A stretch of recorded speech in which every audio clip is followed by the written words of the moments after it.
shot at by gangsters, despised by illegal bookmakers, feared in the racing community, and admired by the Australian public. The 17 hands high legendary racehorse Phar Lap won an impressive 32 of 35 races between 1930 to 1932. Just days after winning his first international win in Baja, California, he became mysteriously ill and then shortly died under suspicious circumstances. Was the champion horse poisoned? Did the North American racing community have something to do with it? Or was it the Mafia? This is the Phar Lap Conspiracy.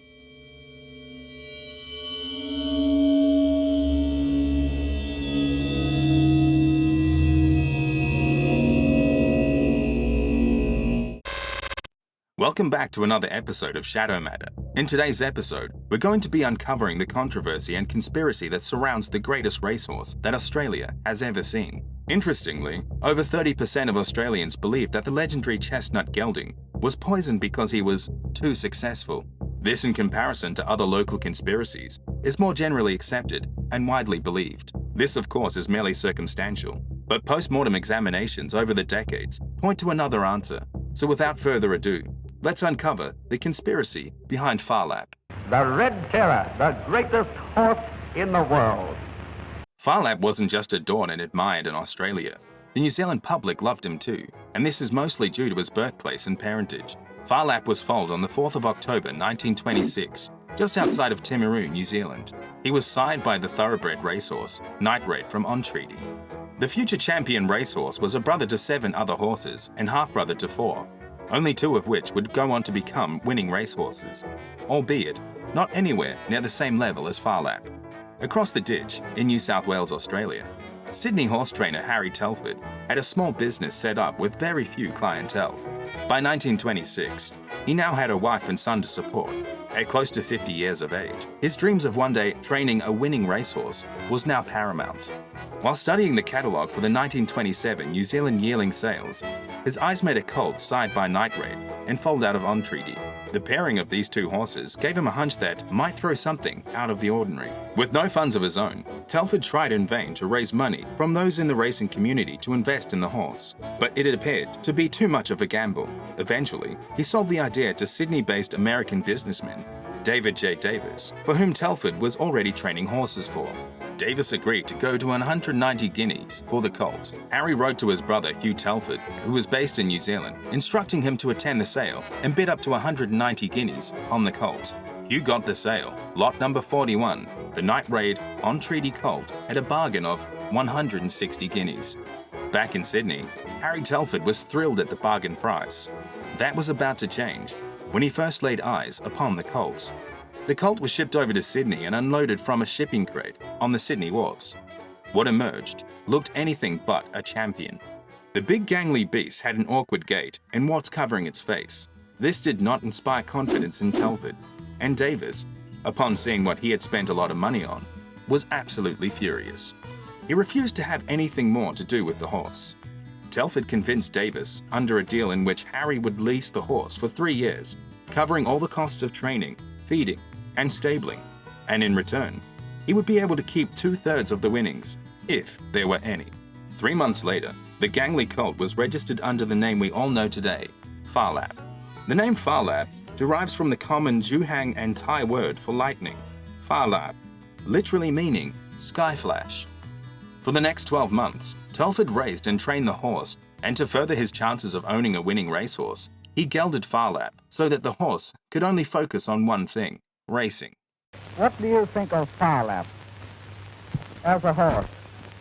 Well, I think Phar Lap's the greatest horse I've ever rode. He's a phenomenal galloper. I think the best horse I've ever seen and ever rode. Harry Telford entered Phar Lap in his first race in March 1929 at Rosehill. Whatever hopes of winning Telford had were quickly dashed. Phar Lap placed last.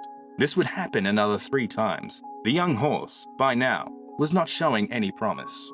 But several months later, Phar Lap was entered in the Chelmsford Stakes at Randwick on the 14th of September 1929, and he took 2nd place.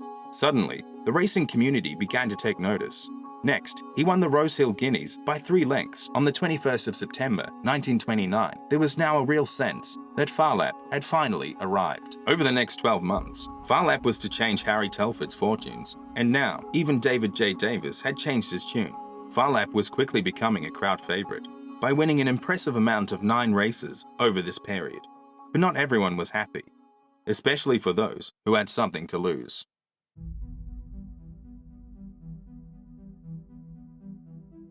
Racing in Australia has always been irresistible to crooks, including those with a genuine passion for the sport. Criminals who made their ill-gotten wealth saw horse racing as a means to launder their dirty money.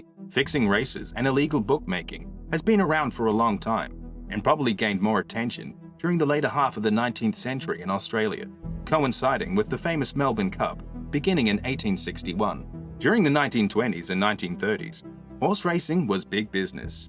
This period of time is often referred to as the golden age of racing in Australia. Crowds of thousands would flock to the big racecourses to see their favourite horse win, place bets, and general entertainment. Among those crowds were illegal bookies and race fixers. For those who are not familiar with the illegal act of race fixing, it is an act upon which one will take steps to ensure that a result of a race is unfair and not as expected. Criminals would often employ various methods to achieve this, but the main way was to set up an illegal bookmaking business and set odds that got people to bet on the wrong horses. The punter would be out of pocket, while the criminal would get to keep all of the money placed on the bets.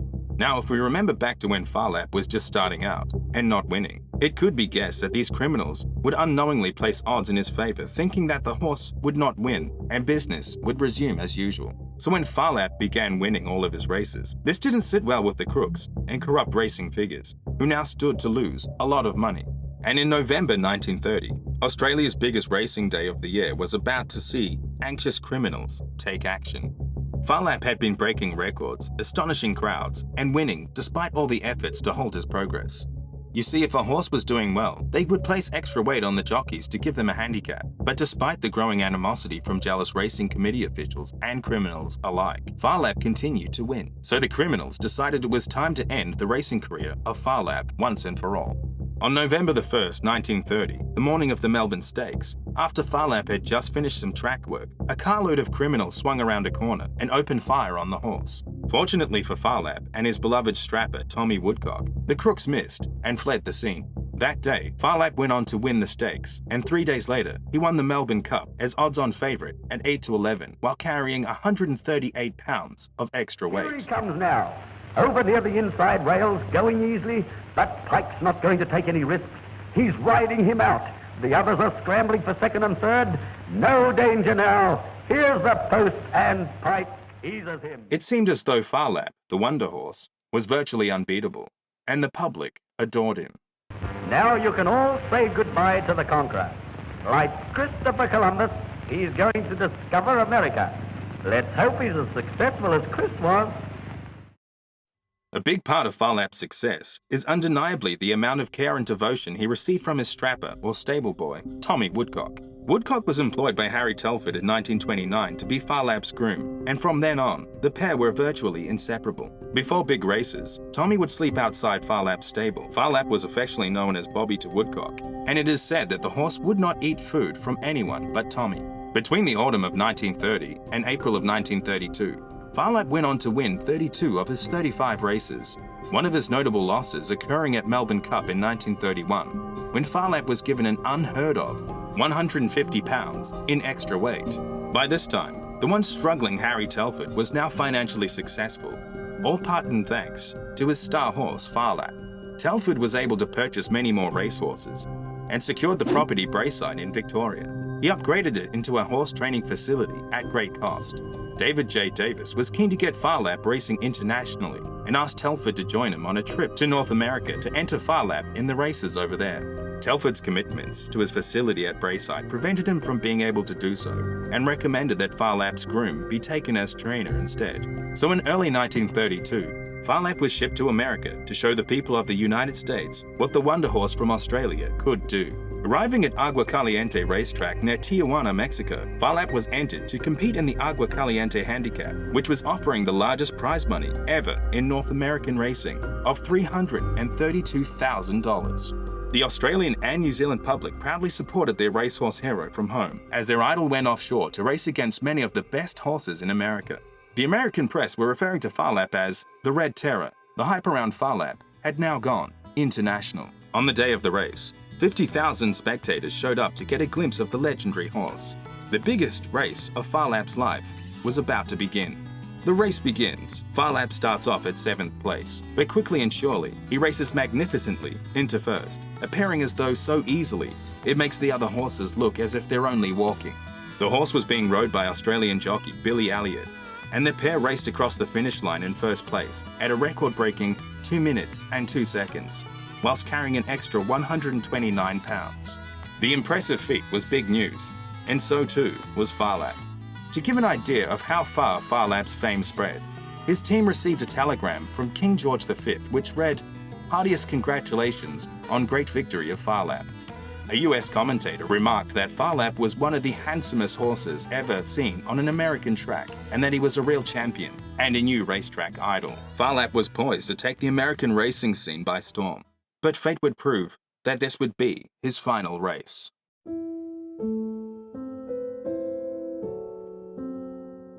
On April 5, 1932, Tommy Woodcock found Phar Lap in severe abdominal pain and with a high temperature. A vet diagnosed colic and told Tommy to walk the horse to prevent the intestines from getting twisted. A few hours later, Phar Lap collapsed and died in the heartbroken Tommy's arms. The poor horse, bleeding from his nostrils, Tommy's beloved Bobby, was gone. Newspapers the next day cited colic as the cause, brought on by eating green food in a field nearby his stable in California. But then rumours began that Phar Lap had been poisoned. After all, he had been shot at once. It would appear somewhat plausible that another attempt had been made on his life. But who could have poisoned him? Jealous rivals? Illegal bookmakers? The Mafia? From various sources, it states that the horse only ate from Woodcock's provisions, and being a prize-winning horse, surely there would be some sort of security. One source states that guards watch Phar Lap around the clock. However credible this information is, that could only mean that Tommy could be the only one with access to his feed. So did Tommy poison Phar Lap by accident? Or was it really colic? Here's what we do know. An autopsy revealed an inflamed stomach and intestines, which could have been signs of poisoning. Veterinarian William Nielsen, who performed the autopsy, told the International News Service that he had never seen a horse die so quickly from natural causes. According to his report, some toxic substance caused the symptoms. The official autopsy determined that the horse died through some poison substance in his stomach.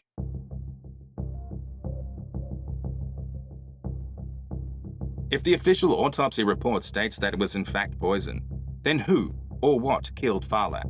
Theory 1. Poison in the insecticide. This theory comes from an investigation conducted by experts from the US Bureau of Food and Drugs. They had determined that the lead arsenic sprayed on nearby oak trees had spread via wind into Phar Lap's stable. However, this claim was refuted by chemists, stating that the amount of arsenic in the horse's internal organs was not enough to kill him. Phar Lap's organs did have ulcers, which are now known to be common in horses that are heavily trained and fed on grains. Theory 2. Poisoned by gangsters. As discussed earlier, illegal bookmaking was big business, so it would seem plausible that American gangsters looking to protect their bookmakers would opt to have the champion horse killed, fearful of the fact that Phar Lap was a sure bet on the track. So is it possible that a criminal group had Phar Lap killed? We have to remember that in America during this time, Prohibition was in full effect, although finishing in December the following year. So was Phar Lap really that much of a threat to criminals, who were probably making more money from bootlegging and other illegal contraband? In 2006, Australian scientists determined that Phar Lap was indeed poisoned by a large dose of arsenic administered just hours before his death, which to some, this would be proof enough. However, perhaps a less sinister explanation is the cause. Theory 3. Accidental poisoning.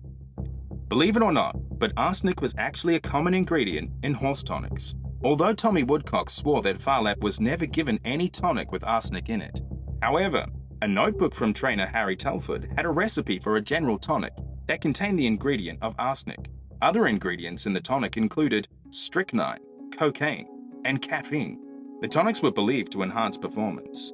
This find gave credence to Woodcock's deathbed confession in 1985, stating that Phar Lap may have been given an overdose of a tonic before the horse died in 1932. although this is circumstantial, and no credible source can back up his deathbed admission. Whatever the cause, the death of Phar Lap remains one of Australian racing's greatest tragedies and only adds to the legend of the champion thoroughbred. Today, Phar Lap's heart is on display at the National Museum of Australia. His skeleton stands in the National Museum in Wellington, New Zealand, and his taxidermied body is also on display in the Australia Gallery at Melbourne Museum. The gangly wart-covered colt that became a national icon and inspired thousands remains a national treasure, a champion and legend in the hearts and minds of the people of Australia and New Zealand. What do you think happened? Is it foul play, accidental overdose, or perhaps just stress and natural causes? Let us know in the comments below. This has been an episode of Shadow Matter, the Phar Lap Conspiracy. We hope you enjoyed this episode, and if you do, then please give it a thumbs up, and don't forget to subscribe to see more content like this, and don't forget to hit that notifications bell to keep up to date with the latest content, and together we can explore the strange, the terrifying, the unknown, the Shadow Matter.